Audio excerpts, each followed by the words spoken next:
ఇలా మనోడు మాట్లాడుతున్నాడు కేటీఆర్. ఇలా రేవంత్ రెడ్డి గారు వచ్చిన తర్వాతనే మొత్తం ఆర్థిక పరిస్థితి అంతా కుంటుపడ్డదన్నట్టుగా మాట్లాడుతున్నాడు.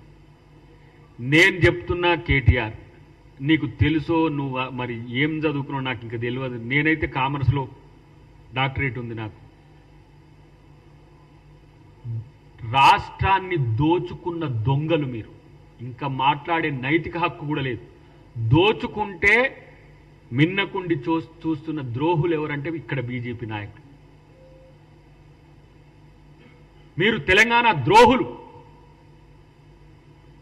తెలంగాణ పేరు మీద పార్టీ పెట్టి ఆ రోజు ఉద్యమకారులందరినీ హైజాక్ చేసి, ఉద్యోగ సంఘాలన్నింటినీ హైజాక్ చేసి తను ఉద్యమం చేస్తున్నట్టుగా నటించి తన రాజకీయ ప్రక్రియకు ఉద్యమాన్ని వాడుకొని ఉద్యమం పేరుతో నేను ఉద్యమ పార్టీ అని నమ్మబలికి ఈరోజు అధికారంలోకి రావడానికి ఉద్యమాన్నే వాడుకొని కాంగ్రెస్ పార్టీ తెలంగాణ ఇచ్చినా కూడా కాంగ్రెస్ పార్టీలో విలీనం చేస్తా అని చెప్పి మీ అయ్యా విలీనం అనేది శల్యసారథ్యం చేసి అయినా ఇస్తనకు పోయి రావాలని అబద్ధాలాడి బీజేపీతో అంతర్గత ఒప్పందాలు చేసుకొని అధికారంలోకి వచ్చినాక తెలంగాణను దోచుకున్న దొంగలెవరంటే అదే తెలంగాణ పదాన్ని మార్చుకొని బీఆర్ఎస్ పార్టీగా పెట్టిన మీరు, మీ కుటుంబమే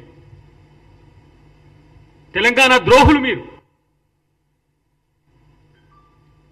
8 లక్షల కోట్ల అప్పులు.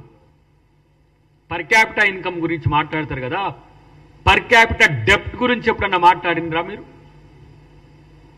2,30,000 పైచిలకు పర్ క్యాపిటా డెట్ ఉంది ఈరోజు. 3,50,00,000 పైచిలకు ఇప్పుడు ప్రణాళిక సంఘం ఇచ్చిన మన జనాభా మనం చూస్తే 3,50,00,000 3,574 మంది. మీరు చేసిన అప్పు 2,30,000 కోట్ల పైచిలకు డెట్ ఈరోజు చేసిండ్రు మీరు. అరే మీకు ఎవరు చెప్తున్నారు నాకు అర్థం కావట్లేదు. మీకు ఇవన్నీ ఇట్లా చెప్పి ఈ సంవత్సరం తర్వాతనే అని. మిమ్మల్ని ఇంకా మర్చిపోలే ప్రజలు. మిమ్మల్ని మీరు చేసిన విధ్వంసాన్ని మర్చిపోలే. బీసీలకు మీరేం చేసిండ్రో మర్చిపోలే. చేపలని చెప్పి, గొర్రెలని చెప్పి, బర్రెలని చెప్పి ఎలా ఏ విధంగా వాళ్ళకు సంబంధించిన డబ్బులన్నీ కూడా ఏ విధంగా కాజేసిండ్రో ఇంకా లెక్కలు ఉన్నాయి, తేలియి ఉన్నాయి. కానీ ఇలా తగుదునమ్మా అని చెప్పేసి బీఆర్ఎస్ నాయకులు కేసీఆర్ నుంచి మొదలు పెడితే కేటీఆర్ ఆ నలుగురు మాట్లాడుతున్నారు. ఇటువైపు వీళ్ళిద్దరు ముగ్గురు మాట్లాడుతున్నారు. కిషన్ రెడ్డి లేకపోతే ఈటల రాజేందర్ లేకపోతే బండి సంజయ్. నేను అంటున్నా ఈరోజు మీ పార్టీలు రెండు కూడా తెలంగాణ ప్రజలకు ద్రోహం చేస్తున్న పార్టీలు. అప్పులు తెస్తుంటే మిన్నకున్న బీజేపీ ఇబ్బడి ముబ్బడిగా ఆర్థికంగా దోచుకోవాలనే కుట్రతో చేసిన బీఆర్ఎస్ చేసిన కుట్రను ఈరోజు సపోర్ట్ చేసింది బీజేపీ. 17 రకాల అనుమతులు ఇచ్చిండ్రు కాళేశ్వరం కోసం. 17 రకాల పర్యావరణ అనుమతుల నుంచి మొదలు పెడితే ప్రతి ఒక్కటి. ఇలా మీరు కాదా తోడు దొంగలు? మీరా మాట్లాడేది? ఇలా రేవంత్ రెడ్డి గారు ఇన్ని కష్టాల్లో, ఆర్థిక కష్టాల్లో ఉన్నప్పటికీ కూడా రాష్ట్రంలో ఇన్ని సంక్షేమ పథకాలు 3,500 పైచిలకు ఇండ్లు ఇవాళ ఒక నియోజకవర్గానికి ఇస్తున్నాం. ఎప్పుడైనా మీ మొహానికి ఇల్లు ఇచ్చిన పాపన పోయినా 30 ఇండ్లు నియోజకవర్గానికి, 100 ఇండ్లు పోని కనీసం నియోజకవర్గానికి. ఇలా ప్రతి ఒక్కటి చెప్పగలం మేము దేంట్లో ఎన్ని రకాల పథకాలు మేము చేసినాం. కాబట్టి ఇలాంటి సిగ్గు లజ్జ లేని ప్రకటనలు పదే చెయ్యకండి, నవ్విపోదురుగాక. మిమ్మల్ని చూస్తే నిజంగానే బౌబౌమనే ఆ పిచ్చి కుక్కల లెక్కనే అందరూ భావిస్తున్నారు. వీలైతే నిర్మాణాత్మకంగా ఏ విధంగా ముందుకు పోవాలనేది సూచించాలి. ఇలా మీరు మూసి చెప్తే మూసి మొత్తం ఆ పేదల ఇండ్లు కూలుస్తుందంటే ఒక్క ఇంటి దగ్గర బుల్డోజరో జేసీబో పెట్టిన దాఖలాలు లేకపోయా. మూసిలో ఇండ్లు కూల్చి చేసినారు మొత్తం 4 లక్షల కోట్లు 5 లక్షల కోట్లు అంటారు. మీరు కట్టబెట్టిన లక్షల కోట్ల రూపాయల భూములు ఇలా కాపాడుకోవడానికి హైడ్రా మీద నిందలు మోపి ఇలా పేదోళ్ళు ఇల్లు కూస్తాయని ప్రచారం చేస్తుంది. ఏ పని చేయబోతే అక్కడ అడ్డంకులు తప్పితే మీరు చేస్తున్నది ఏంటిది? ఇదేనా కేసీఆర్ మోడల్? రాష్ట్రాన్ని అభివృద్ధి చేయకుండా, సంక్షేమం చేయకుండా నీ కొడుకుని, నీ అల్లుడు, నీ బిడ్డని, ఈ మధ్య కవిత గారు ఏదో కొంచెం తీరు మారినట్టుంది. మేమేం చేయలేదు, మమ్మల్ని ఎవరేమి అనకండి, చేయలేకపోయినా మమ్మల్ని క్షమించండి అన్నట్టుగా ఉన్నది ఒక ప్రెస్ మీట్ మొన్న చూస్తే.